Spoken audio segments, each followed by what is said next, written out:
Buenas tardes, bienvenidos.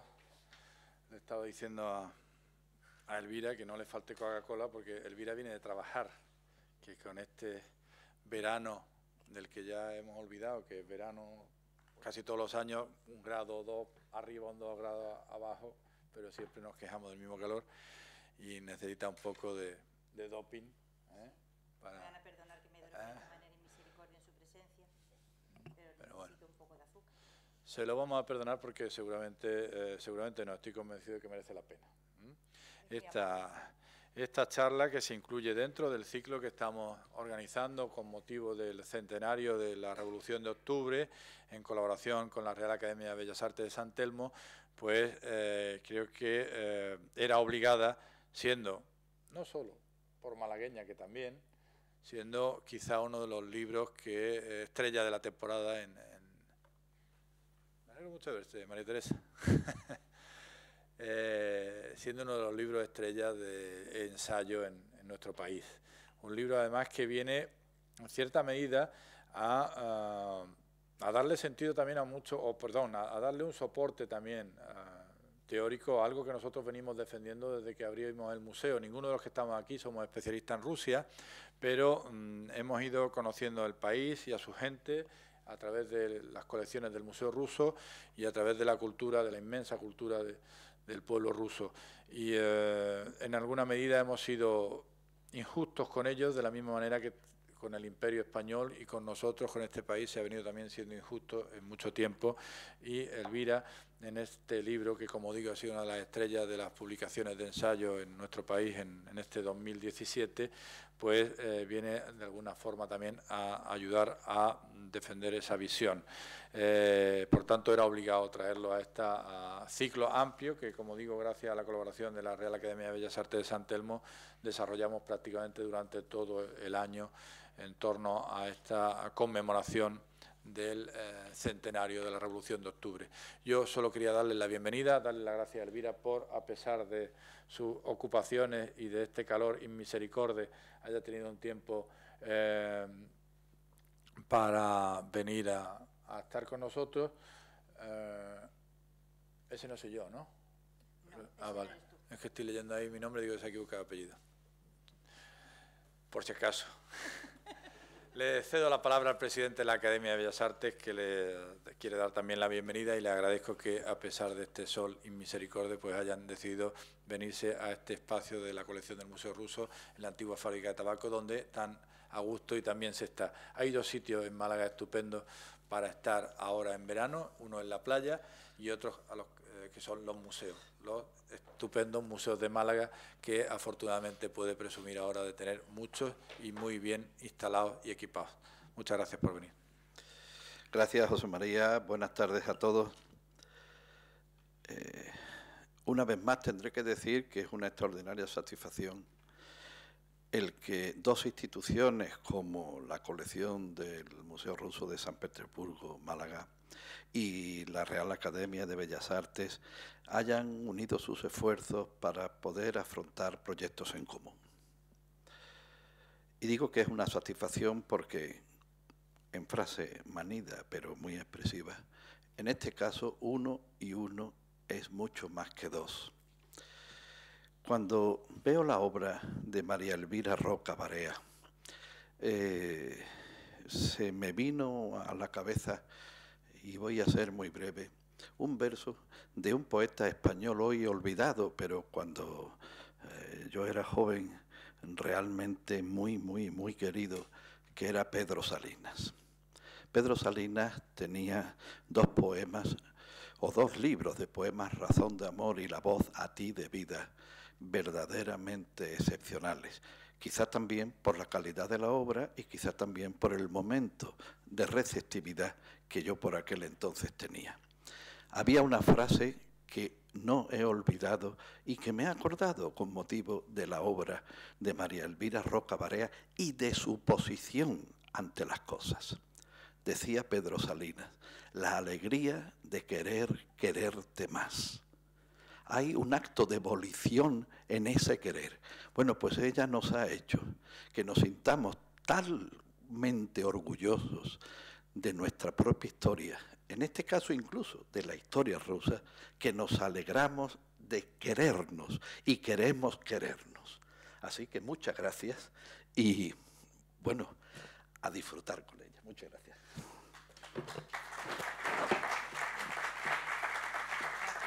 Gracias a los dos por tan amables palabras, de verdad. Ahora todo lo que haga estará por debajo de sus expectativas y esto será muy frustrante para ustedes. Venga, Mario. Seguro que no. Mario Virgilio Montañés, el jefe de Servicio de Promoción Cultural de la agencia, compañero además y amigo de Elvira, va a hacer la presentación. Yo solamente le recuerdo que Elvira mañana dialogará con otro autor de un libro muy interesante, que es Andreu Navarra, sobre los viajeros españoles a la Unión Soviética. Muchas gracias.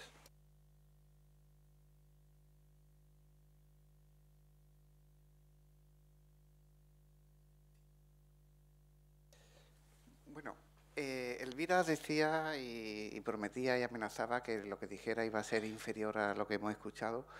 Y esa labor voy a empezar de demolición del acto, la voy a empezar yo, porque yo también voy a estar muy por debajo de José María y José Manuel.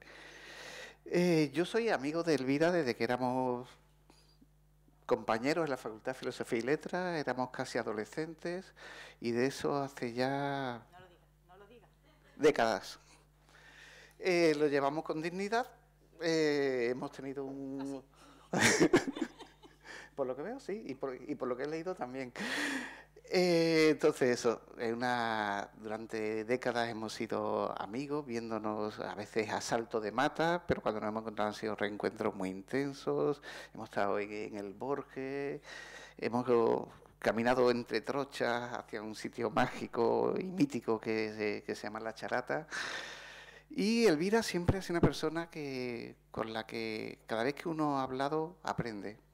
O sea, simplemente cenando, tomando unas cañas en la montaña o en el mar, siempre era una ocasión para el asombro, para el conocimiento, para abrir vías, descubrir otros mundos. He traído el primer libro que tengo de Elvira, es de 2003, no muy antiguo, El caballero de la piel de tigre, un clásico georgiano del siglo XII, del que Elvira hizo la edición crítica y el estudio preliminar. Es de un autor, Shota Rustaveli, contemporáneo más o menos de Chrétien de Troyes. Es un largo poema épico y de aventuras y de amor en 1595 cuartetas, analizadas y traducidas una tras otra por Elvira. Y eso es el resultado de un viaje que ella hizo en la Navidad del 94 a Georgia. Ya al volver de Georgia me contaba, y no sé, recuerdo una imagen que era recorriendo por la noche la pista de un aeropuerto entre gente con antorchas.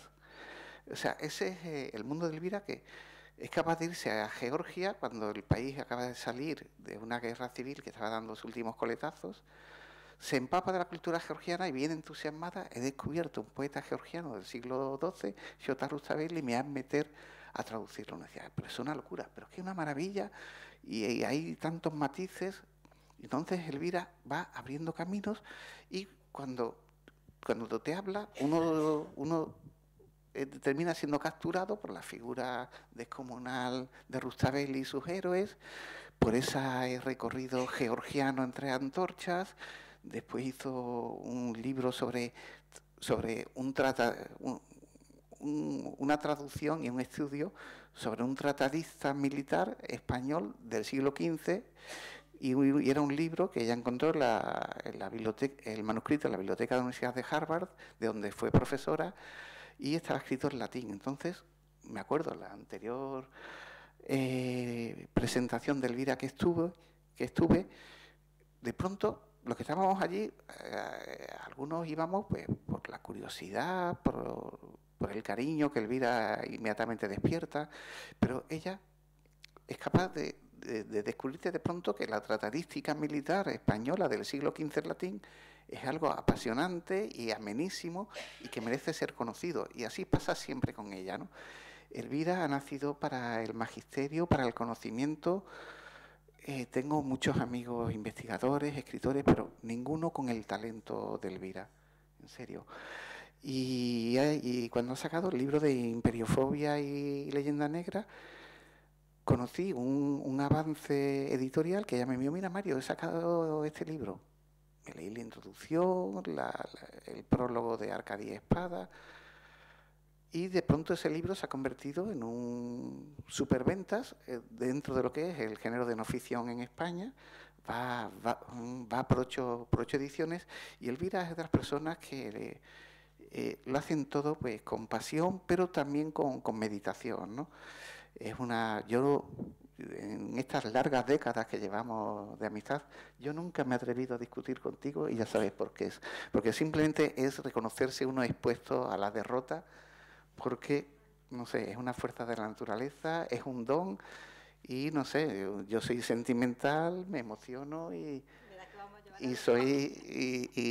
hemos sido pareja de baile, como yo decía. Mari y yo hemos bailado juntos.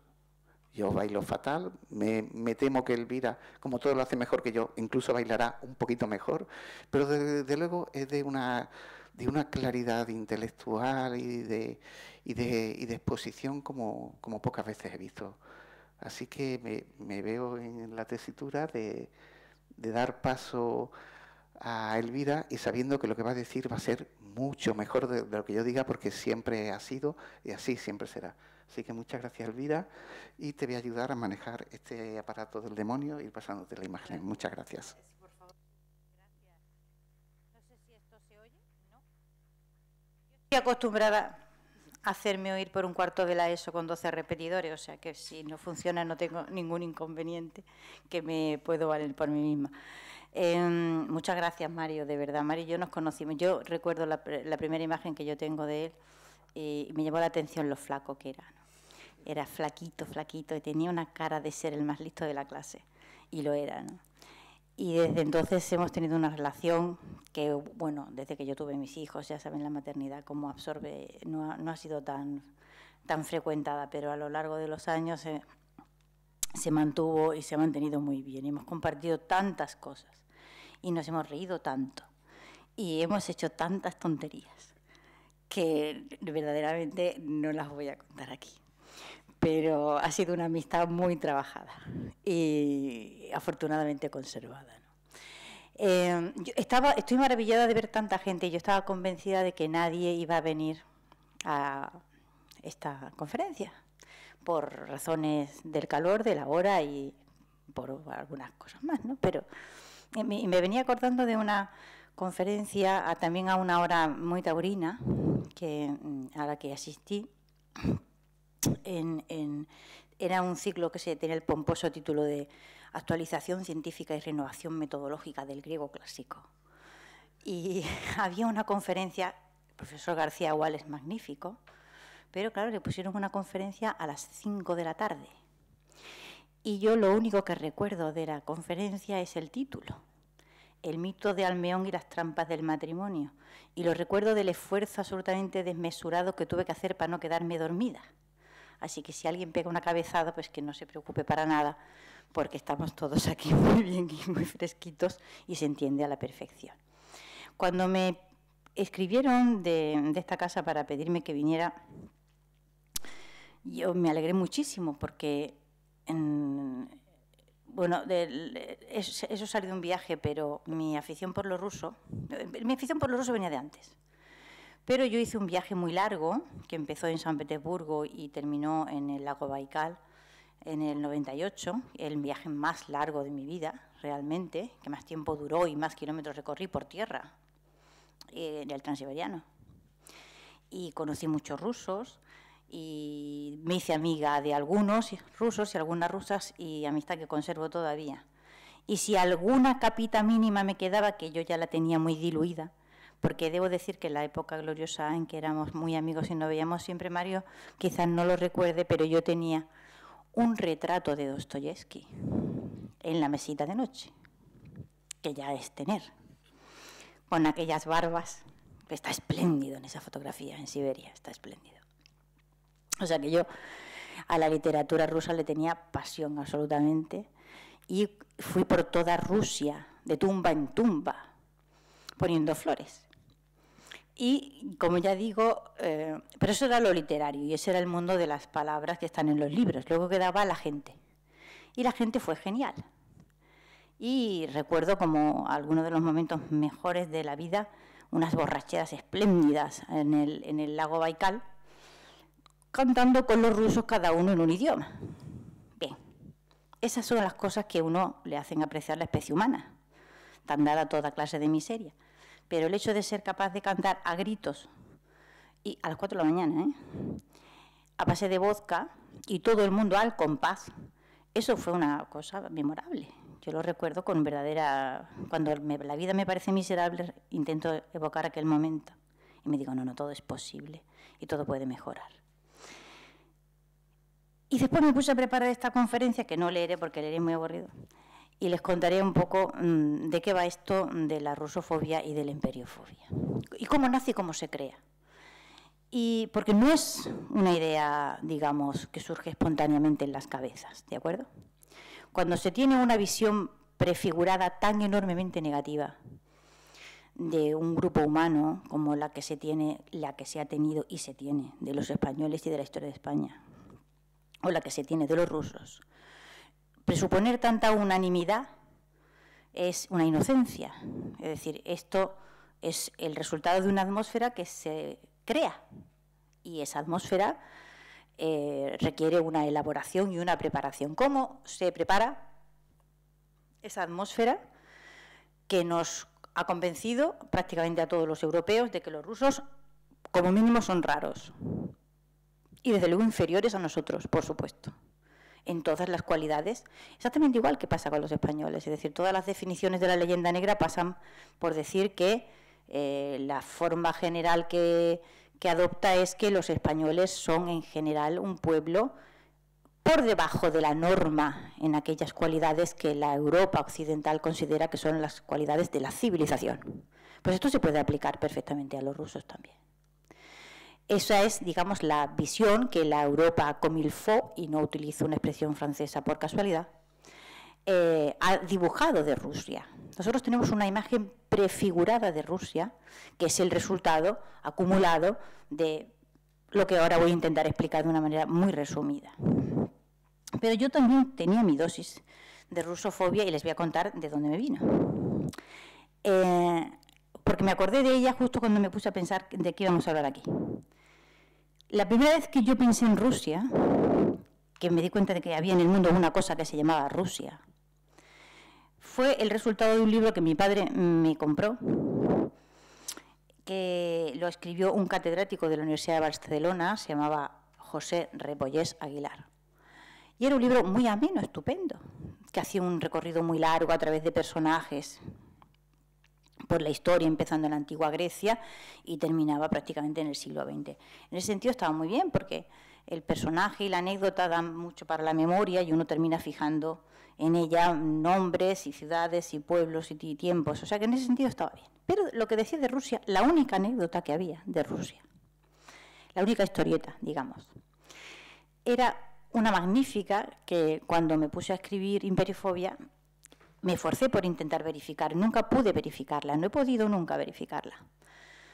Y se refería a ese viaje mitológico casi de Pedro el Grande por la Europa Occidental en 1697, que supuestamente, digamos, había tenido, lo que contaba la anécdota, bueno, Pedro, que era un salvaje asiático, había tenido un momento de iluminación y se había dado cuenta de que tenía que venir a la Europa Occidental a aprender cosas, las artes, que le faltaban en Rusia.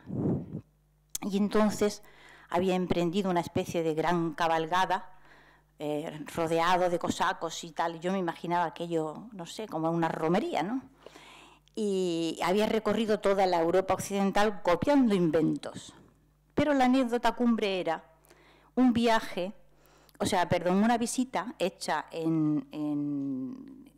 entiendo que debió ser el Faro, esto no lo decía, pero entiendo que debió ser, porque me he esforzado, insisto, en verificar hasta dónde era cierta, en el Faro de Urk, en Flevoland, en Holanda, que era en aquel momento el orgullo de Holanda, un faro magnífico, a muchísima altura, y entonces está el rey de Holanda, supuestamente, Estamos en 1697, no es baladí la fecha y ahora diré por qué. Muy orgulloso enseñándole el faro a Pedro el Grande, hasta el punto de que ya Pedro el Grande ya un poco como que se siente molestillo ya, con tanto orgullo, y el puñetero faro, ¿no? Y se dirige, por medio del traductor, al rey de Holanda y le dice, verdaderamente el faro es magnífico y entiendo que esté muy orgulloso de él. ¿Y sus súbditos qué tal son? Y le dice el holandés, magníficos, mis súbditos son estupendos. Y le dice Pedro, ¿pero le obedecen? Y dice el holandés, sí, claro, me obedecen, claro, por supuesto. Dice, ¿pero como los míos? Y dice el holandés, hombre, yo creo que sí, ¿no? Y dice Pedro Grande, ahí viene el momentazo soviético, el momentazo rusófobo. Tiene detrás 2 rusos de la guardia y los llama a los 2, dice, vosotros 2, tiraos al mar. Y hacen los rusos, tragapum, y se tiran. Y se queda completamente descuajeringado, como os podéis imaginar, ese rey de Holanda. Y le contesta a Pedro, pues no, mis súbditos no me obedecen de esa forma, lo tengo que reconocer. Bueno, en 1697 justamente no hay rey en Holanda. ¿Vale? El faro de Urk en Flevoland sí existía. Pero esta es, no sé qué hacer con este artefacto. ¿Y si yo me las arreglo para hablar simplemente? ¿Mejor? ¿Ese es el punto? ¡Qué espanto! Tanta máquina. Bueno, no había en este momento rey en Holanda. Es una de las épocas, de las 2 o 3, en que los reyes de Holanda, como todos los reyes en algún momento de su vida, han tenido que salir corriendo. En fin. En este momento, la Casa de Orange tuvo que poner tierra por medio y fue uno de estos interregnos republicanos que Holanda ha conocido. Por lo tanto, evidentemente, la anécdota según la cual Pedro el Grande le ordena a los 2 cosacos que se tiren por el tal y no, pues con alguien pasó, sí pasó, pero con el rey de Holanda no. A partir de ahí uno puede ya empezar a suponer que toda la anécdota completa es falsa, como efectivamente lo es. Como casi todas las anécdotas que se cuentan del viaje de Pedro son falsas. Y no ocurrió nada de las barbaridades que nos han enseñado, o que yo he leído después reuniendo información sobre este asunto, que fue utilizado enormemente después para engordar y alimentar todo el proceso de la rusofobia. ¿Cómo y por qué nace la rusofobia en un momento determinado? Bueno, es la conjunción de varios factores. Es decir, si hay ya una literatura sobre la rusofobia y su desarrollo en la Europa occidental y sus procesos, digamos, propagandísticos, etcétera, que han solido, digamos, concentrar el nacimiento de la rusofobia en Gran Bretaña en el momento de la Guerra de Crimea. Y hay varios estudios muy sólidos sobre esto. Pero particularmente yo pienso que la rusofobia no nace ahí. Nace por lo menos un siglo antes. Y nace en el momento de la Ilustración, nace en la época en que, digamos, se reescriben o nacen o se proyectan distintas imperiofobias en la Europa occidental. En el momento muy frustrado de Francia, en que, tras el Tratado de París en el 67, Francia es derrotada por la Gran Bretaña, pierde todos sus territorios de ultramar. Y los ilustrados franceses, bueno, el invento del salón subvencionado ya venía de antiguo y estaba funcionando muy bien, es proyectado de nuevo, invirtiendo grandes cantidades, para que sea la Ilustración francesa la que saque realmente a Francia de ese atolladero, y la saca, al menos mentalmente la saca. Es extraordinario el trabajo de autopromoción y promoción que los ilustrados franceses hacen de su país. Es absolutamente admirable. Pero claro, la promoción propia pasa por la denigración ajena. De manera que si Francia ha perdido el proyecto de imperio que tenía, está claro que tener un imperio es una cosa malísima. ¿Quién quiere un imperio en este mundo? Y es ese nudo gordiano, digamos, en los años 60, 70, 80 del siglo XVIII, en que se juntan, digamos, 3 grandes imperiofobias, o las 3 más grandes imperiofobias de Occidente. Una, Es el arranque del antiamericanismo, con la teoría de la degeneración de las especies y todo esto. Es el arranque de la rusofobia y es la reescritura de la leyenda negra en clave ya no es España, digamos, el reino de Lucifer o el demonio, digamos, del mediodía. España ya no puede ser esto, puesto que el organigrama mental de la Ilustración es absolutamente anticlerical y no tiene vínculo prácticamente ya con la religión. Luego hay que desplazar.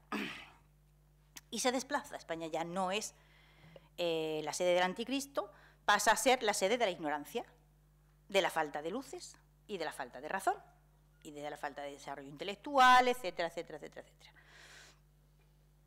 En este momento hay, digamos, 30 años donde Francia proyecta imágenes tan enormemente negativas de otros países que se han incrustado porque van ligadas al prestigio de la propia Ilustración. Y por lo tanto no se ponen en duda, no se cuestionan. ¿Cómo vamos nosotros a poner en duda cosas que han sido afirmadas por Saint Voltaire y Saint Diderot y etcétera, etcétera? No podemos, mentalmente no podemos. Es decir, el occidental está educado para adorar determinadas corrientes culturales a las que considera como sagradas en su tradición. Y por lo tanto de ellas no puede venir nada que sea tan bárbaro o tan malo como proyectar las propias frustraciones sobre otros para engrandecerse denigrando a los demás. Esto no lo podemos asumir, o nos cuesta la misma vida asumirlo, ¿no? Pero realmente así funcionó y así, digamos, se construyó la grandeur francesa, que en una frase absolutamente genial de Antonio Escotado, está en Los enemigos del comercio y estudia cuál es la situación real de la economía francesa durante el siglo XVIII hasta acabar en aquella masacre espantosa que fue la Revolución Francesa. Y dice una frase que a mí me pareció absolutamente esclarecedora. Ese milagro que ha sido que Francia haya conseguido ir siempre en primera con un billete de segunda. Y pues nosotros, los españoles, todo lo contrario, hemos conseguido ir en tercera con el billete de primera. También es arte, ¿no? También es arte. Con ese comienzo, digamos, en el siglo XVIII, después, durante la guerra, digamos, de Crimea, se desarrolla una versión nueva, más ampliada, más publicitada, que tiene en el Gran Oso una de sus creaciones fundamentales. Es el periódico de David Woodward. Hubo profesionales de la rusofobia durante la guerra de Crimea, ¿de acuerdo?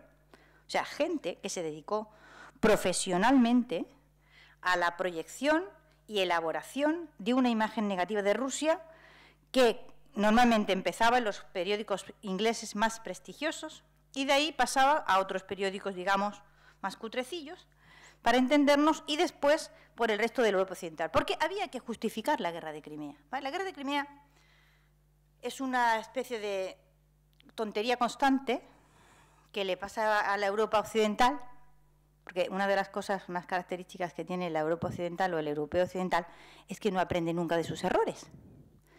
Entonces está siempre haciendo lo mismo. Entonces la excursión a Rusia, la estúpida excursión a Rusia, a ver qué sacamos en claro para volver con el rabo entre las patas, eso es un clásico de Europa que se ha ido repitiendo a lo largo del tiempo una y otra vez. Bueno, tienen un ritual previo que consiste en nos reunimos todos y nos repartimos Rusia. Y después vamos a cazar el oso. Pero el oso no hay quien lo cace. O sea, no hay forma humana. El primer reparto de Rusia se le encarga nada más y nada menos que a Leibniz. Y iba a ser lo que iba a ocurrir inmediatamente en la Gran Guerra del Norte, que, digamos, estaba cantado que la iban a ganar los occidentales con los suecos, y después nos vamos a repartir Rusia. Entonces, para no pelearnos entre nosotros, cuando hayamos derrotado a Rusia, vamos a repartirla primero. Entonces, le encargan el reparto a Leibniz, que era un gran experto en cálculo infinitesimal, para no pelearnos con los metros para acá y los metros para allá. Es muy graciosa la historia del reparto tan científicamente hecho y tal. Es patético, totalmente. Lo que pasa es que el occidental es inasible al desaliento y carece por completo de sentido de la autocrítica. Entonces no se ríe de esas cosas, pero deberíamos reírnos todos a carcajadas. Bueno, ese es el primer reparto mental de Rusia. Claro, la gracia es que para cuando acaba la Gran Guerra del Norte, resulta que no solo no han ganado, sino que han perdido. Suecia está hecha polvo y ya no levanta la cabeza nunca más. Y la que emerge como gran potencia, pero enorme, es Rusia, y ya no se vuelve a descabalgar nunca más de esa posición de gran potencia a nivel mundial. O sea que todo salió desastrosamente mal. Pero, digamos, lo de ser inasible al desaliento, pues ha provocado que lo mismo se haya hecho una y otra vez. Bueno, estamos ahora en una de ellas, ¿no?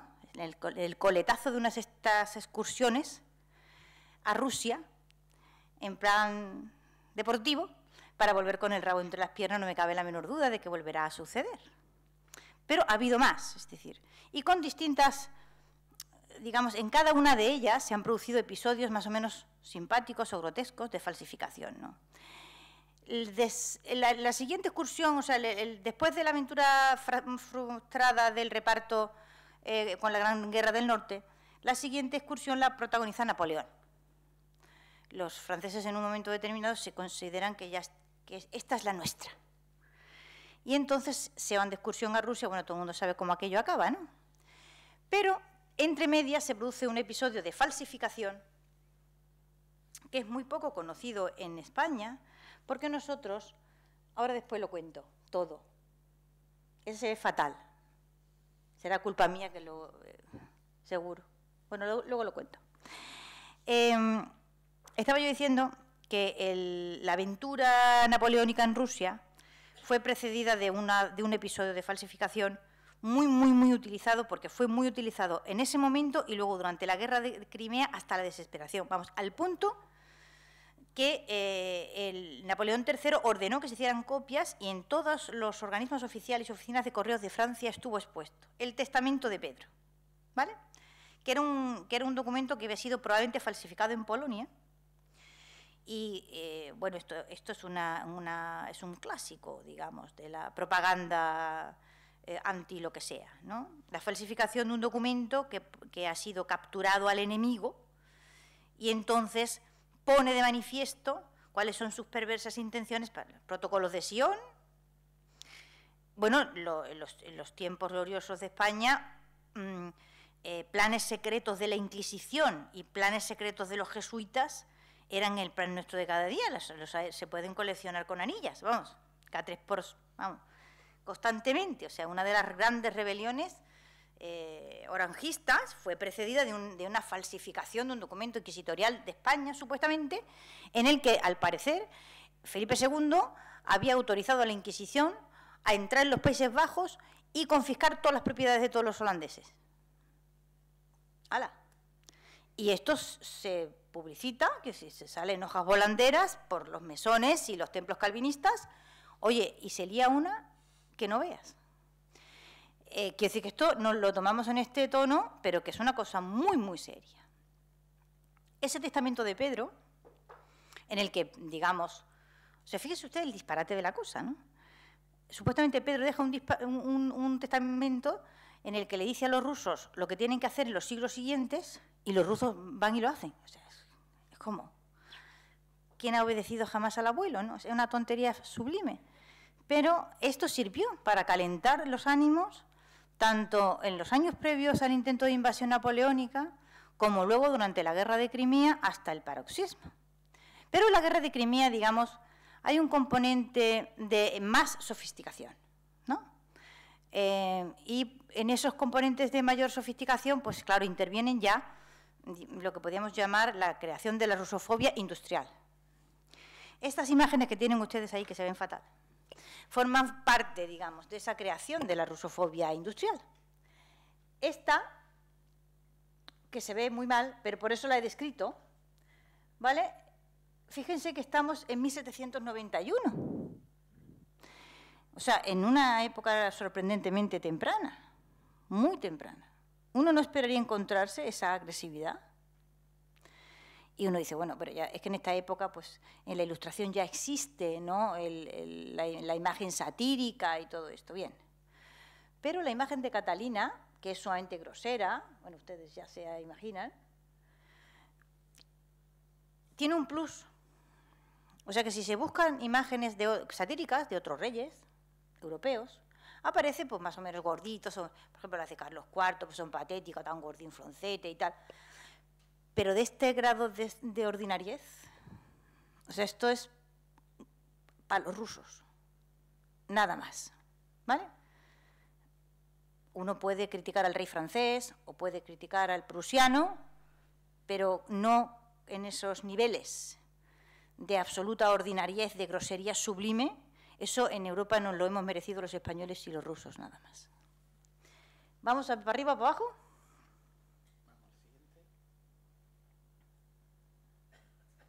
Esta sigue siendo Catalina, perdón, y como verán también el recurso al demonio, o sea, a la demonización seguía todavía muy, muy presente en este tiempo. Y la asociación de las imágenes demoníacas, que no se hacen, porque insisto, no se hacen con los reyes de Francia, no se hace con el rey de Prusia, eso es también otro privilegio que en la historia de Europa nos lo hemos merecido los rusos y nosotros.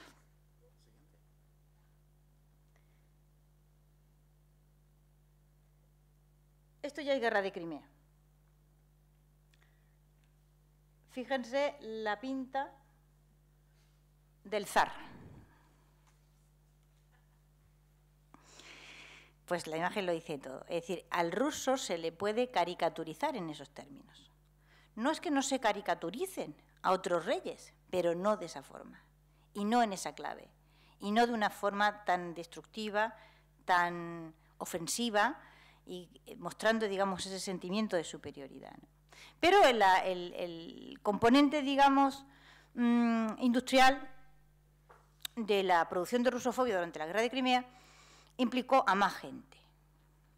Por ejemplo, hay un episodio que a mí me gusta muchísimo, que consistió en una falsificación de Las almas muertas de Nicolás Gogol, que se publica por entregas en distintos periódicos rusos.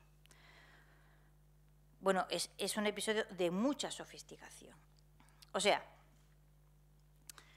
se traduce y se traduce mal. O sea, se traduce de forma que quede patente que el texto inglés no ha sido escrito por un inglés, que se transparente, digamos, la falta de dominio de la lengua inglesa. Entonces se presenta al gran público como el texto verdadero, o sea, el testigo presencial. Todo gran proyecto propagandístico necesita testigos presenciales, si no, no funciona. Y Las almas muertas de Nicolás Gogol va a servir para ser ese testigo presencial que retrata la vida familiar rusa desde dentro y la denuncia.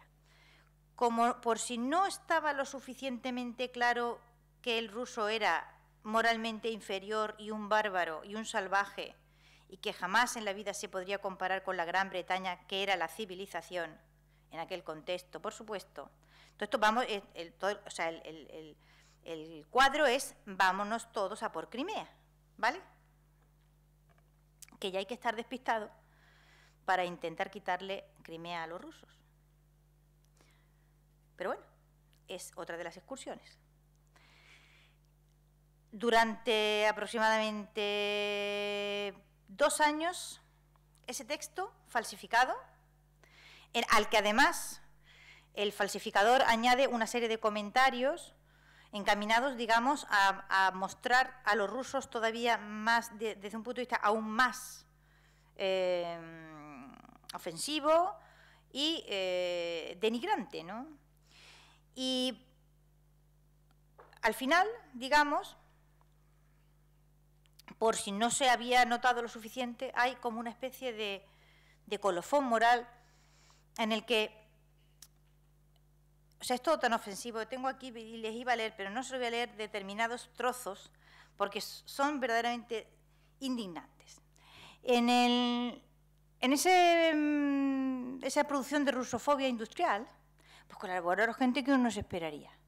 O sea, David Woodward, por ejemplo, que aparece siempre en todos los tratados de rusofobia, o en todos los textos que ustedes puedan ver, digamos, estudios en un lugar de honor, porque fue realmente, él creó periódicos con el exclusivo fin de promover la rusofobia en la Gran Bretaña y fuera de ella.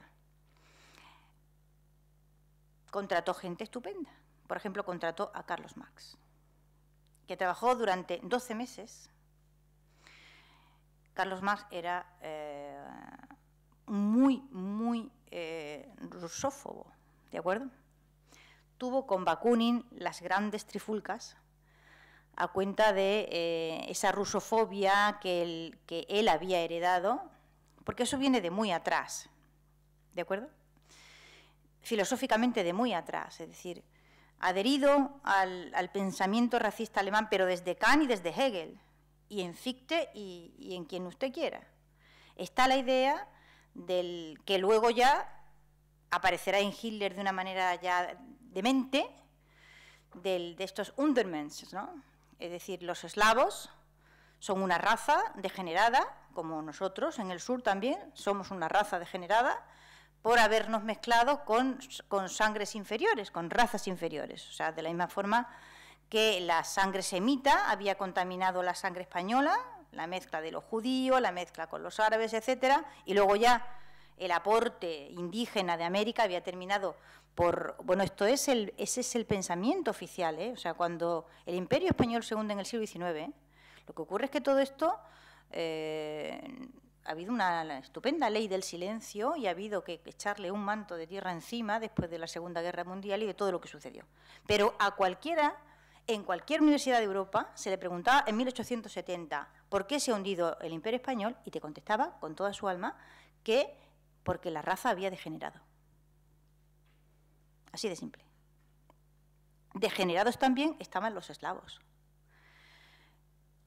Y, bueno, hay unas bromas muy crueles sobre el hecho de que la palabra, ustedes saben que la palabra esclavo procede de la palabra eslavo, ¿vale? La palabra latina con que se designaba la esclavitud, que es servus, se dejó de utilizar en la baja latinidad y, por efecto del comercio, que las razzias de las hordas germánicas y sarracenas que incursionaban principalmente en lo que ahora es Yugoslavia y traían población esclava que vendían hacia el sur, eslavo pasó a significar esclavo. Y las dos palabras tienen el mismo origen y todo el mundo lo sabía. Los juegos inherentes a este doble sentido de que, bueno, la raza... Bueno, esto es Hegel, ¿vale? San Hegel, ¿no? El destino natural y deseable para los eslavos es ser esclavos. No son capaces de hacer otra cosa, ¿vale? En España tampoco se conoce, por ejemplo, porque aquí nunca se ha utilizado el NUC, que es Marx, Carlos Marx, el responsable de haber asociado, es un tipo de látigo que se utilizaba en Rusia y que era empleado para los castigos de latigazos. Y son los artículos de Carlos Marx los que terminan asociando el NUT ruso, ¿vale? Hasta el punto de que en Gran Bretaña, en inglés, la palabra es muy conocida, en español no se ha utilizado, pero sí en alemán, sí en francés y sí en inglés, el NUT y Rusia, o sea, el látigo y Rusia, son sinónimos. O sea, de la misma forma que en un momento determinado, en el siglo XVI, en Italia, ser marrano y ser español era lo mismo.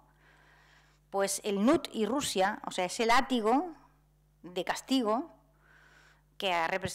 digamos, representa la imagen más cruel y bárbara de ese territorio, y el territorio mismo terminaron siendo igualados, ¿no? En fin, la colaboración que hicieron, pues imagínense todo ese siglo XVIII con Voltaire, con Diderot, escribiendo sobre Rusia. De hecho, la palabra civilización, ¿de acuerdo? Ustedes la conocen, nosotros la conocemos y la utilizamos. Se empieza a convertir en un término de uso corriente, o sea, es un neologismo absolutamente, lo utiliza por primera vez el marqués de Mirabeau, y creo que es en el 66 o 67. Pero la popularización del término viene de un texto de Diderot que se llama Sur la civilisation de la Russie, ¿vale? Donde Diderot explica justamente que lo que los rusos no tienen es eso, ¿vale? O sea, la palabra civilización se popularizó en el siglo XVIII, en las 2 últimas décadas del siglo XVIII, vinculada a Rusia y por oposición a Rusia. Civilización es lo que los rusos no tienen, ¿vale? Y nosotros sí tenemos. Hay, en fin, frases memorables. Voy a ver si le encuentro alguna, porque ellas son en sí mismas mejores que todo lo que yo les pueda decir, ¿no? Bueno, y luego está, claro está, es que hay una que es fantástica y ahora no la encuentro. Bueno, da igual. Viene a decir algo así como: los rusos están atrapados, digamos, en una barbarie de la que no pueden salir ni van a salir jamás. Y por lo tanto no merece la pena que nos ocupemos de ellos, más que para que, en fin, ir allí a trabajar, digamos, a la corte y que nos halaguen y nos elogien y ya está. Pero claro, por debajo de todo eso hay una frustración que se muestra en muchas formas, ¿no? Y en un momento dado Diderot, Rousseau y Voltaire se enzarzan en una polémica bastante agria, en la que Diderot, digamos, su punto de vista es, fíjense lo que le debía Diderot a Rusia. Diderot estaba en la ruina absolutamente y a punto de tener que vender lo único de valor que tenía, que era su biblioteca. Y Catalina se entera de esto y hace comprar anónimamente la biblioteca de Diderot para que él pueda dotar a sus hijas, pues no las podía casar. Y una vez comprada anónimamente se la devuelve y después le ofrece trabajo en Rusia. Y Diderot se marcha a Rusia, tiene 64 años y es pobre, muy pobre. Su situación económica se arregla y va a Rusia y vuelve de Rusia y escribe esa cosa infame que es Sur la civilisation de la Russie. Y hay que leerla. Bueno, pues este es el tenor, digamos, el matiz moral de los franceses que fueron a Rusia. Y es asombroso que fueron a Rusia y volvieron de Rusia sin aprender una palabra de ruso. Ninguno. Nunca. Y van y vuelven. Y no se enteran ni del cantar del príncipe Igor, ni de nada. O sea, es increíble haber pasado años en Rusia y no haber sentido curiosidad por esa lengua preciosa, por esa épica que tienen divina, en fin, yo qué sé, hay que ser impermeable, ¿no? Y torpe, además. Bueno, pues todo es perfecto, van y vuelven, y no se enteran nunca de nada. Y lo mejor de todo es que se pasan el tiempo dándole a los rusos consejos sobre cómo tienen que gobernar Rusia. Claro, esto es maravilloso. Pero cualquier ruso cualquier francés se siente perfectamente autorizado. O sea, va a Rusia 5 minutos, vuelve de Rusia, no aprende ruso, ni sale jamás a enterarse de cómo es la vida de aquella gente y de aquel pueblo. Y luego vuelve a Europa y escribe libros sobre cómo tienen los rusos que gobernar Rusia. Claro, esto hubo un momento dado en que un príncipe Suvarov, que es un tío genial, contestó a una de estas. Pero bueno, está la de Uteruch, pero hay muchas más, o sea, hay muchísimas más publicaciones en las que se le dice a los rusos cómo tienen que gobernar Rusia. ¿Tiene usted una remota idea de esto? O sea, de esa inmensidad de país, que cuesta trabajo. Hay un proverbio ruso que es el que a mí me parece que mejor identifica a Rusia, que dice algo así como: no es posible ver a Rusia mirando solo con 2 ojos. Y es realmente cierto. Claro, uno viene de un paisito pequeño como Francia y te enfrentas a esas inmensidades y en vez de bajarte de todos los burros y situarte en una posición de absoluta humildad a ver si eres capaz de entender algo, te subes a la parra y te pones a decirle a los rusos lo que tienen que hacer para gobernar su enorme imperio cuando tú acabas de perder el tuyo. Y esto, en general, los rusos lo llevaron esto con un espíritu deportivo enorme.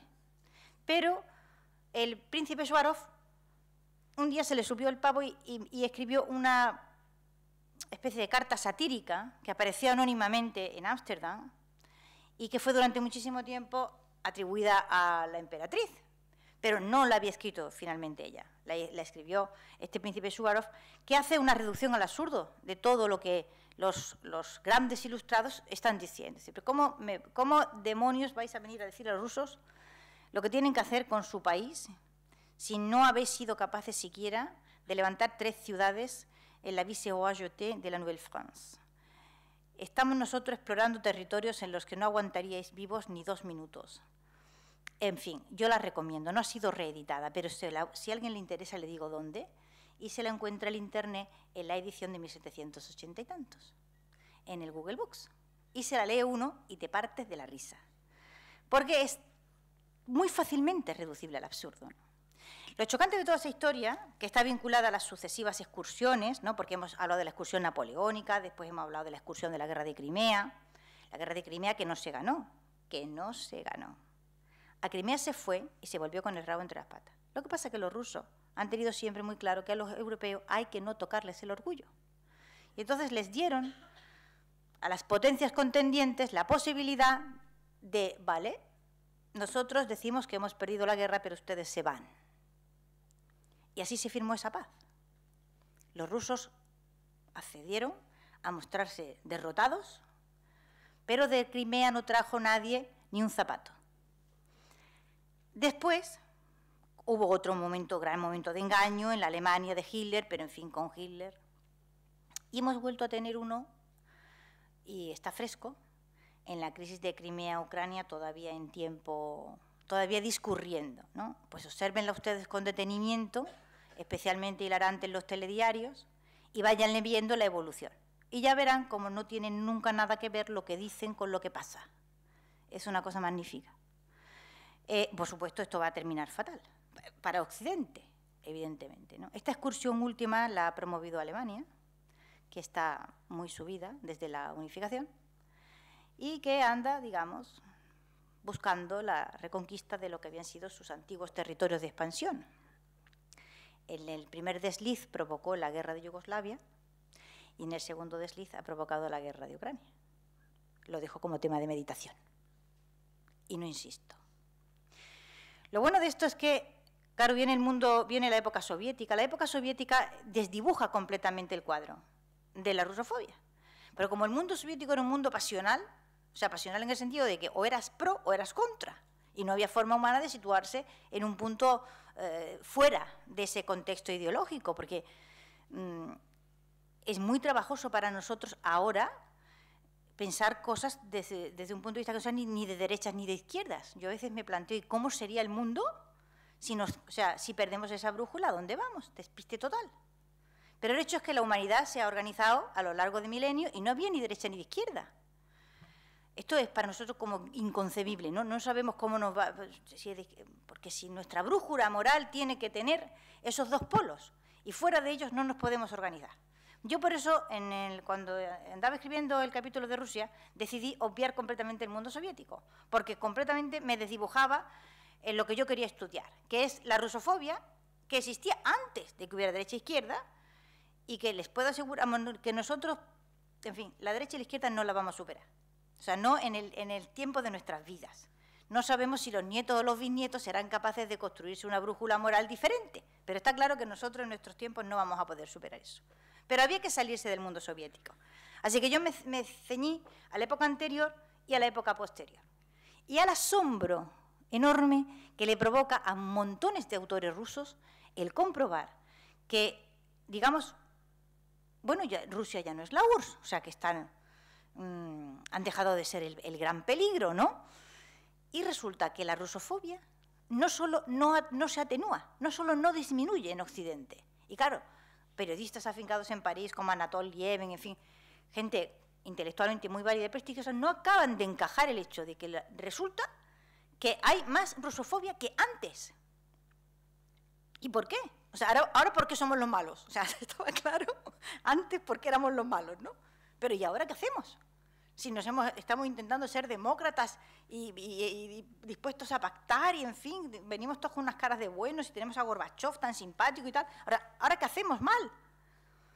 Y es muy graciosa, digamos, la literatura que se genera en los años 90 en Rusia, a la que yo no sé ruso, pero a la que puedo acceder en otros idiomas, ¿no?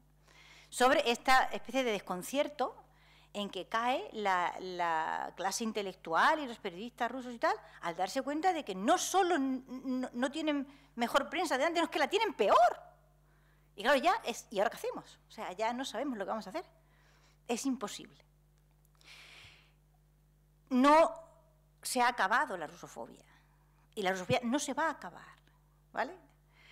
Porque no se puede acabar, es decir, porque es el problema que genera la rusofobia, como el problema que generó la leyenda negra, como el problema que sostiene el antiamericanismo en el mundo, es idéntico. Es decir, esto nace de una especie de un pozo de frustración y envidia combinadas, ¿vale?, que no se puede gestionar de otra forma más que a partir de la denigración. Eso te los vuelve más aceptables, más digeribles, cuando te tienes que enfrentar a gente que hace cosas que no son normales, ¿vale? El poder de los norteamericanos es una cosa tremenda en el mundo. Y uno se siente muchísimo mejor si se toma un café poniendo como un guiñapo a Donald Trump, pero a que sienta mejor, ¿no? Luego tus niños van a Halloween y a 70 academias de inglés. Claro que sí.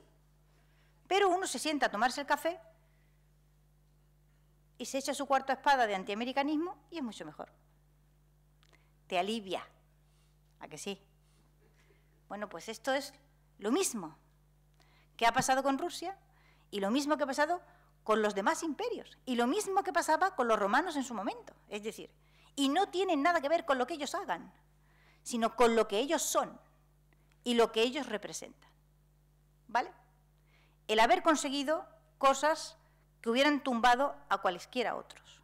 La conquista hacia el este de los rusos, hasta acabar enfrente del Japón, es un episodio épico de la historia humana, fantástico, pues como decía este príncipe ruso, ¿no?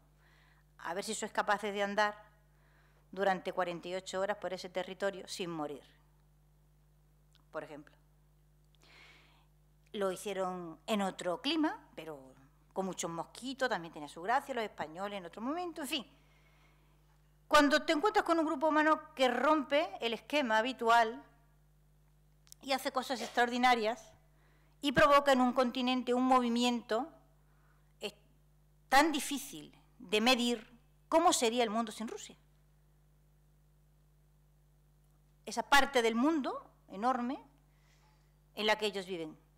Y ¿cómo sería el mundo si no hubiera habido España, aquella España de entonces, no esta de ahora, que no interesa nada, aquella? No se puede saber. Pero nos enfrentamos sistemáticamente a los imperios desde un punto de vista moral, para juzgar. Pero y en ese juzgar es siempre un juzgar para criticar. Nunca es un juzgar para intentar comprender, porque evidentemente un movimiento de expansión. O sea, los rusos, por ejemplo, han sido siempre todos los grandes imperios, y con esto quiero acabar, pero reflexionen sobre ello. Todos los grandes imperios han sido siempre inclusivos. Cuando son exclusivos, no duran más de 50 años. No pueden durar. Los rusos han tenido una Catalina alemana. Bien. Han tenido un Khrushchev, que era medio ucraniano. Han tenido un Stalin que era georgiano. Los parlamentos rusos en sus distintas versiones han estado siempre llenos de gente diversísima y variadísima. Tártaros, calmucos. No les estaba vedado, ¿vale?, el progreso social. Ni les estaba prohibido el matrimonio mixto, ni nada por el estilo. Uno no puede imaginarse a un sikh o a un hindú en taparrabos entrando en el Parlamento británico, ni loco. ¿Vale? Las Cortes de Cádiz las presidía un puertorriqueño. Los imperios o son inclusivos o no duran. Y ese esfuerzo formidable de inclusión es lo que los hace extraordinarios. Con independencia de quién gobierne en Rusia, Rusia ha sido siempre así. Ese pollo de gente extraordinaria, increíble, mezclándose entre sí. Colores distintos, razas distintas. Yo, uno de los espectáculos más hermosos que vi en mi vida fue cuando cogí el Transiberiano en Moscú, en una estación de tren en la que había gente de tantos colores, con tanta ropa distinta. Yo no había visto nunca aquello. Y me pasé 4 horas en un estado de absoluta fascinación. Y no hacía más que preguntarme a mí misma, madre mía, para que todo esto pueda vivir sin colisionar y sin matarse entre sí, ¿qué arte de gobierno hay que tener? Me da igual quién gobierne Rusia, ¿vale? Ni con qué punto de vista ideológico lo haga, eso me da igual. Es el hecho formidable de que esos milagros suceden de vez en cuando en la historia humana. Hay que salirse, insisto, de la izquierda y de la derecha. Los persas lo hicieron en un momento determinado, lo hicieron los romanos. De vez en cuando ocurre que hay gente capaz de gobernar esas barcas llenas de gente distinta. Pero como eso desconcierta, porque lo propio del humano es me aferro a mi tribu, me aferro a mi clan, me aferro a mi valle, desconfío de lo ajeno, desconfío de los demás. Bueno, tenemos un espectáculo espléndido en España ahora mismo, ¿no? De me aferro a la tribu, ¿no? Eso es lo que nos sale espontáneo. Lo que caracteriza a los pueblos que construyen un imperio es que les falta ese rasgo. No les sale lo espontáneo no es lo propio de ellos, sino que hacen cosas muy raras. Y la más rara de todas es ser capaz de ir más allá de sus propias fronteras, a relacionarse y a mezclarse con gente distinta de ellos. Y eso es algo que los rusos han tenido desde que se hicieron presentes con la Rus de Kiev, ¿vale?, mostrándose por el mundo. Y están ahí. Y aunque la Europa occidental, bueno, la Europa occidental es que no he terminado de contarle todos los certificados de defunción de Rusia que hemos emitido. Después de la revolución del 17 hubo varios certificados de defunción inmediatos. Cuando cayó el Imperio Soviético, todo el mundo emitiendo certificados de defunción rusos. Nunca, hasta ahora, han tenido validez. A los 10 años, y mira que la historia rusa es compleja, a los 10 años, a los 15 años, Rusia está otra vez levantando cabeza y se manifiesta de nuevo en una versión desconocida que nos deja a todos con la mano. Y sin embargo, volvemos otra vez a caer en lo mismo. En fin, yo no sé si les he contado cosas lo suficientemente interesantes como para hacerles reflexionar frente a determinadas cosas que damos por asumidas. La que más me interesa es que le presten atención a la crisis ucraniana, ¿vale?, a lo largo del tiempo, y a ver si se acuerdan cuando pasen unos años de algunas cosillas que les he contado yo aquí. Y ya verán cómo hay una lógica interna en todos esos acontecimientos. Y con esto termino. No sé si me quieren preguntar algo, a mí me gustaría.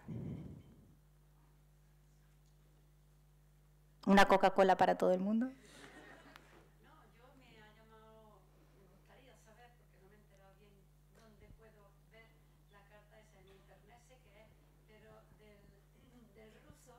Se mofa del ilustrado francés.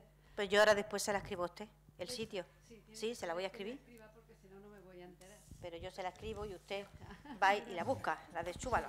Gracias. ¿No hay de qué? Tiene que ser simpática. Para eso estamos. Hoy genial. Es genial. Sublime. Hecha, porque además que es muy gracioso porque... Voy a ver si encuentro yo aquí algunos. Yo copié algunos párrafos porque no tiene desperdicio. Sobre todo porque él utiliza una especie de sentido del humor a prueba de bomba y reduce al absurdo, claro, aquello no había remedio, que todo esto viene de un viaje, porque me he dejado la literatura de viajes, que da para mucho, que hace un astrónomo, francés, que se llama Charles de Terrouche, con el propósito de medir, o sea, las mediciones de Venus, del tránsito de Venus, ¿no? Había que medir el tránsito de Venus en distintos puntos del planeta, y entonces a Auteruch le tocó en una ciudad de Siberia. Y va el hombre a Siberia, los cosacos lo custodian con verdadero primor, le llevan todas las cosas para que el hombre tranquilo, que no se agobie. Y cuando vuelve escribe una barbaridad. Yo se lo cuento, porque yo nunca encuentro nada de los papeles, es inútil. Escribe una carta, escribe un libro de viajes diciendo las tonterías más sublimes sobre Rusia, ¿no? Pero lo mejor de todo es que, claro, el viaje de Auteruch estaba perfectamente trazado, ¿no? O sea, desde donde tenía que ir, desde que llega a territorio ruso, de los montes rusos. Estupendo. Y dice el ruso, en francés, dice: y yo no comprendo cómo vio las que vio y también las que no vio. Dice, ¿es suficiente ser académico para que le crean a uno cualquier tontería? Y contesta el ruso a sí mismo, me voy. Y así una detrás de otra va rebatiendo, digamos, cada una de las sublimes tonterías, porque Auteruch había empezado diciendo, pobre pueblo ruso, ¿no? Pueblo analfabeto, pueblo ignorante, que se extrañaba de los instrumentos que llevaba yo para medir el tránsito y tal, y miraban con cara asombrada. Y entonces el Shuvalov cuenta una vez que él, viajando por Francia, había sacado no recuerdo qué cachan para medir el viento, ¿cómo se llama? Anemómetro, un anemómetro, en un mesoncillo francés, en un pueblito pequeño, ¿no? Y la que se había liado con el anemómetro, ¿no? Pero, sin embargo, pues no hay un pobre campesinado francés desdichado, miserable, pobrecillos, ¿no? Ignorantes ellos todos ahí en esa Rusia tristísima, ¿no? No, que se extrañe un campesino francés de un anemómetro, pues es normal, pero que se extrañe un campesino ruso de ver los instrumentos de medición, telescopios y demás del tránsito de Venus, pues porque son unos desgraciados, definitivamente, ¿no? Hoy yo se lo escribo, no se preocupe, lo voy a encontrar. Es muy gracioso. Usted lo lee y ya verá cómo le encanta. Sí. ¿Alguna pregunta más? Sí.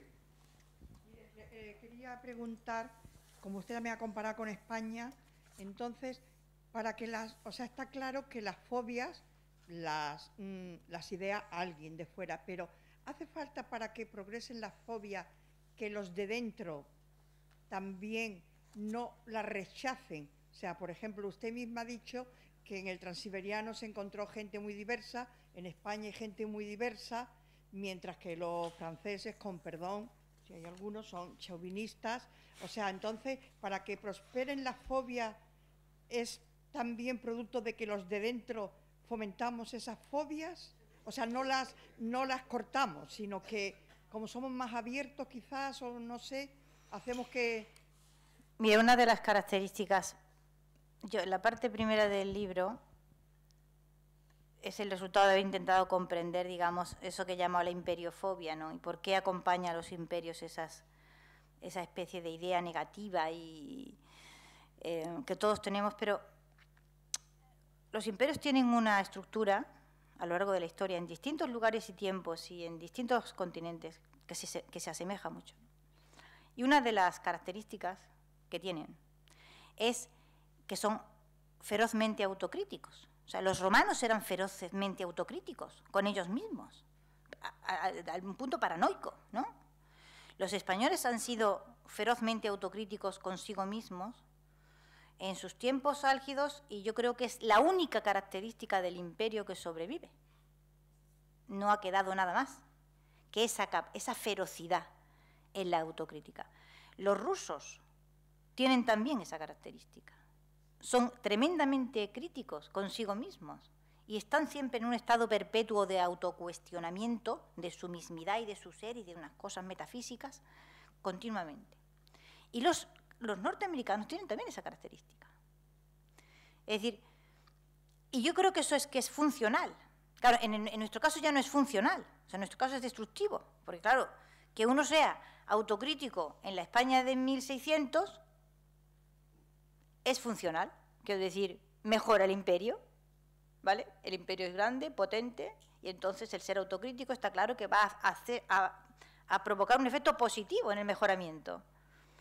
Pero cuando esa característica, en nuestro caso, pervive más allá y se ceba sobre un país muy pequeño, pues ya no es funcional, ¿no? Pero el hecho es que todos los imperios que yo he estudiado tienen esa característica común de la autocrítica y el hecho de asumir como propio todo lo que se dice de ellos. Mire, yo decidí escribir ese libro porque estuve viviendo en Estados Unidos varios años y más o menos tenía enfilado el asunto, pero me pasé una barbecue detrás de otra barbecue intentando explicarle a mis amigos norteamericanos que no era la política exterior norteamericana, no, que esto os va a pasar, hagáis lo que hagáis. Y nunca conseguí que un solo norteamericano me comprendiera.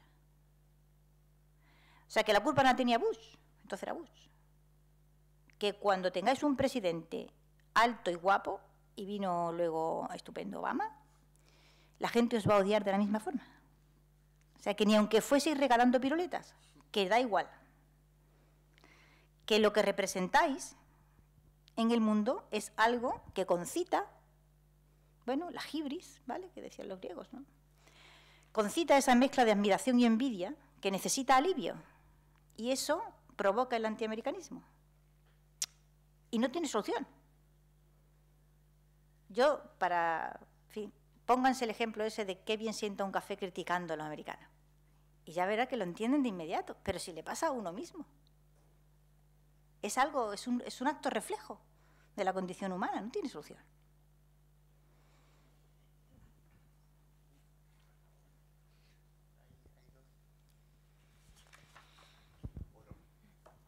Hola, buenas. Buenas tardes. Bueno. Yo quería recibir alguna lección de optimismo, de no creerme que el mundo esté tan malo como nos lo pintan.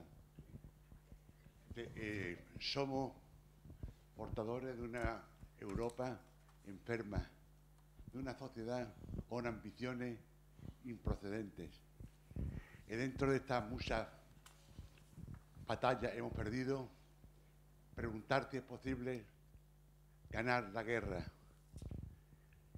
Si esto está montado como está montado, ¿qué tenemos que hacer? ¿Echarnos a llorar o darnos una buena ducha? Una copita de vodka tampoco viene mal. Bien.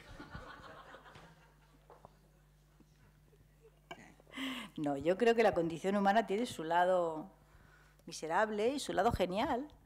Y no se puede renunciar a ninguna de esas dos partes, seríamos otra cosa, no sé lo que seríamos si nos amputáramos a alguna de ellas, ¿no? Hay que pasar de puntillas por lo malo y quedarse a mirar lo bueno y no desesperar. Quiero decir que la vida se renueva cada generación y cada generación trae su aporte de grandeza y nosotros no somos ángeles ni lo vamos a ser nunca, pero demonios tampoco, ¿no? Así en ese punto intermedio era Pico de la Mirandola, ¿no?, el que escribió aquella cosa genial en el discurso de la dignidad del hombre, ¿no? No te dice Adán ni libre ni esclavo, ni alto ni bajo, ni tal, para que tú, dueño y artífice de ti mismo, eligieras elevarte hasta la condición divina o descender al nivel de los brutos. Y supongo que cada ser humano hace esa elección en el discurso de su vida, pero ahí hay mucha variedad. No, yo no desespero de la condición humana en absoluto, cada día me resulta más graciosa. Vamos a pasar a las dos últimas preguntas, una allí y otra aquí, y mañana continuamos el diálogo con Elvira, con Andrea Navarra, para también ver el lado de la rusofilia, ¿no?, porque es que ya se nos echa el tiempo encima. Bueno, yo quería preguntar, porque no ha mencionado nada del Imperio Británico. Es que yo no considero que lo que se llama Imperio Británico haya sido realmente un imperio. Todas las formas de expansión que en el mundo han sido, no son un imperio. El imperio napoleónico. ¿El qué? Todas las formas de expansión. sí, todas las formas de expansión que en el mundo se dan no son imperios. Los imperios, yo reservaría esa palabra para una forma de expansión que logra consolidarse y producir varios siglos de estabilidad, generando una mezcla normalmente continental y cultural, o sea, continental que suele ser una mezcla racial y cultural, que cambia realmente la vida de un continente. Nosotros no podemos considerar lo napoleónico como un imperio. Fue un intento frustrado de expansión. Los ingleses han tenido 2 arranques, el primero en el norte, que no se consolidó realmente, o sea, cuando se independizan las 13 colonias, es un territorio pequeñísimo que se ha estabilizado con muchísima dificultad, eso no puede considerarse un imperio. Y luego hay una segunda expansión que dura 70 años y no consigue tampoco afianzarse y consolidarse. Es decir, el imperio tiene siempre un arranque rápido, que normalmente lo desarrolla una generación o 2, y después de eso viene el tiempo duro, o sea, lo realmente difícil, que es la consolidación, que es la inclusión y que es el proceso, digamos, en el que esa espiral que suele comenzar violentamente se detiene e empieza a integrar pueblos distintos hasta crear un paisaje humano completamente nuevo. Eso es lo que yo he intentado definir en mi libro como un imperio. Eso es un imperio. Lo otro, el colonialismo, por ejemplo, no genera imperios. El colonialismo es un sistema de expansión que se demostró absolutamente inestable, que no fue capaz de consolidar territorios en ningún lugar y que provocó catástrofes una tras de otra, todavía llenan los telediarios. Es decir, porque nunca fue inclusivo. Los imperios son inclusivos. Roma se replica a sí misma, Roma se expande y replica a Roma. ¿A dónde va? Va Roma. Va Roma con su derecho, va Roma con sus ciudades, va Roma con sus acueductos y va y replica a Roma. España se expande y replica a España. Donde quiera que va, levanta sus ciudades y vuelve a replicar sus sistemas judicial, de impuestos, etcétera, etcétera. Los rusos hacen lo mismo. Fíjese que se puede decir las Españas y se puede decir las Rusias. Hay pueblos que admiten plural, la inmensa mayoría no.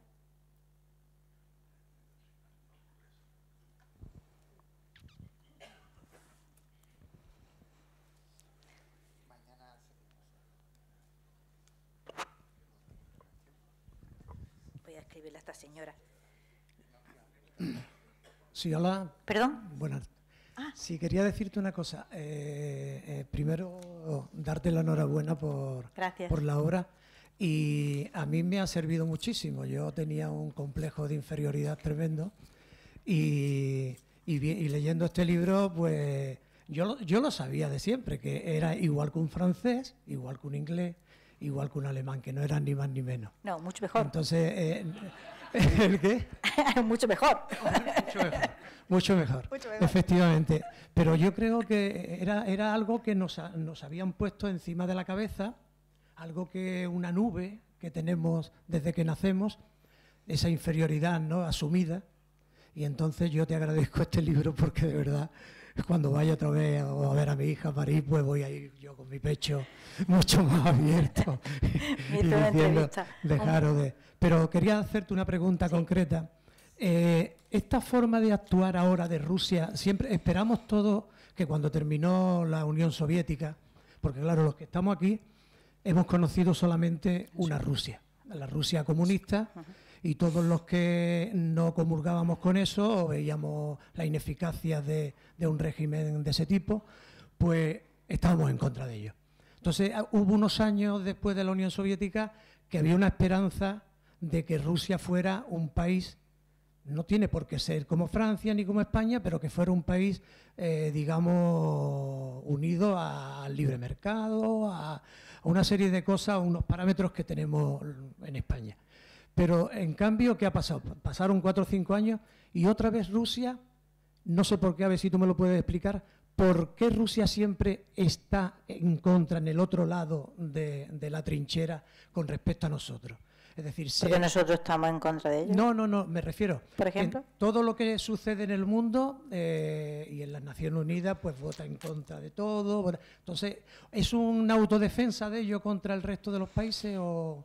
Mire, los otros fenómenos recurrentes, pero yo ya no me metí en más, porque el tema de los imperios está virgen. O sea, el tema del estudio de los imperios como tales fenómenos, la historia lo ha desdeñado por completo. Porque existe la imperiofobia. Y entonces, como primero entras juzgando, pues ya metes la pata y ya no comprendes nada. Los imperios suelen tener un gemelo. Los romanos tuvieron los púnicos, los españoles tuvieron los turcos, y los estadounidenses tienen los rusos. Los rusos y los norteamericanos son enemigos naturales. Eso no tiene posibilidad. Se disputan el dominio del mundo. Y ahora mismo, digamos, consideramos que los Estados Unidos va ganando territorio y los rusos van retrocediendo. Yo no lo tengo tan claro, ¿de acuerdo? Pero ellos tienen entre sí su propia dialéctica y su propia dinámica. De hecho, ahora mismo, por ejemplo, con el impeachment de Trump, ¿qué es lo que se le achaca a Trump?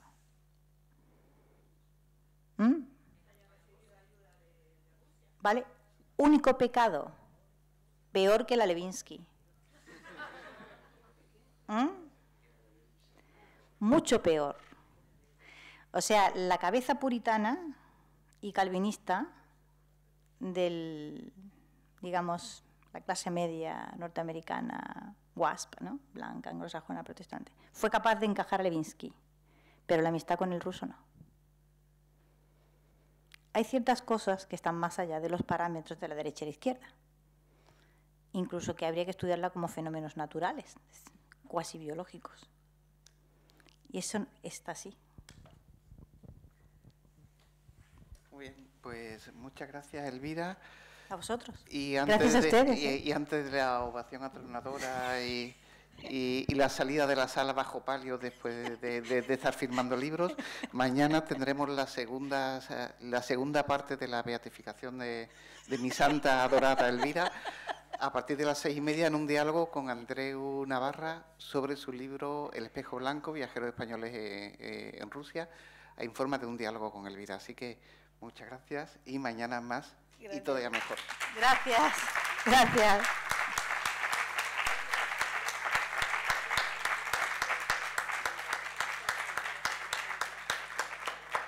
Se lo estoy escribiendo, señora. Aquí estoy yo. Me ha parecido extraordinaria tu conferencia. Gracias. A ver si lo escribo bien y no me equivoco.